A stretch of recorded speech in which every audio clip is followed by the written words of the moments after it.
da FEB para a história do Brasil. Assim diz um samba composto pelo segundo sargento Roldão Alves Gutenberg, depois da vitória na conquista de Monte Castelo, na Itália, em 1945. Provavelmente, nenhum dos pracinhas que lutou poderia imaginar que o Brasil entraria na guerra, até que as primeiras embarcações nacionais começaram a ser afundadas pelos alemães em 1942. Logo o povo foi para as ruas exigir do governo brasileiro uma atitude e retaliação pelo gesto de agressão. Enquanto isso, o regime totalitário do Estado Novo do presidente Getúlio Vargas hesitava sobre qual lado tomar. Se, por um lado, a afinidade entre os regimes o aproximava dos países do eixo, por outro os norte-americanos assinalavam robustas vantagens em troca do apoio efetivo brasileiro.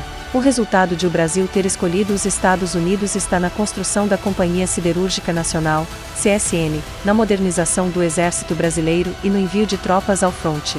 Entre a declaração de guerra em 22 de agosto de 1942 e a criação da Força Expedicionária Brasileira, FEB, passou-se mais de um ano, e a preparação das tropas iniciou-se somente no princípio de 1944. A demora foi tanta que o povo começou a dizer que era mais fácil uma cobra fumar que o Brasil ir para a guerra. A seleção dos praças foi o primeiro desafio: encontrar milhares de homens adultos, alfabetizados, saudáveis, que preenchessem os requisitos estabelecidos pelos norte-americanos. A maioria da população era pobre, rural, analfabeta ou pouco instruída, e mal assistida nos anos de 1940. Não foi fácil e, portanto, os critérios tiveram que ser suavizados.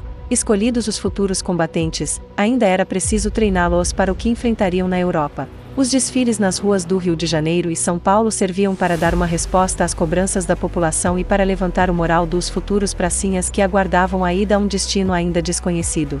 A viagem dos expedicionários nos navios norte-americanos não foi longa, pois em breve encontrarão-se na costa italiana, onde se juntariam a tropas de outros países aliados com a missão de perfurar a poderosa linha de defesa alemã, a linha gótica, que impedia o avanço para o norte da Itália. Retomar o território italiano e derrubar Mussolini era uma missão importante na estratégia maior da guerra. Os pracinhas brasileiros tiveram pouca oportunidade de se preparar para o que viriam enfrentar. O resto foi aprendido nos campos de batalha, nas derrotas e nas vitórias que tiveram. A cobra, então, fumou. A participação do Brasil, embora pequena, foi honrosa e merecedora de elogios dos aliados.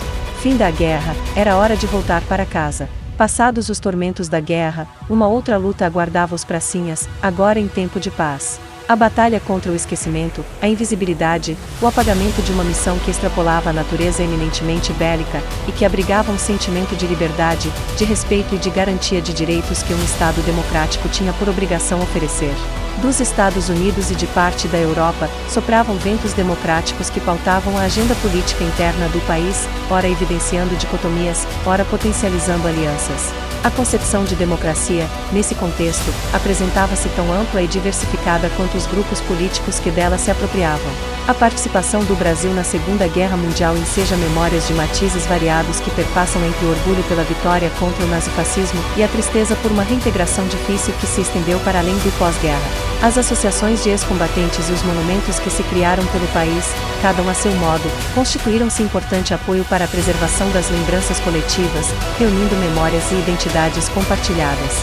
A história da FEB materializa-se, assim, nos ritos, monumentos, símbolos, lugares de sociabilidade, num processo de troca de percepções e sentimentos que constroem um mosaico cultural de pertencimento e nacionalismo.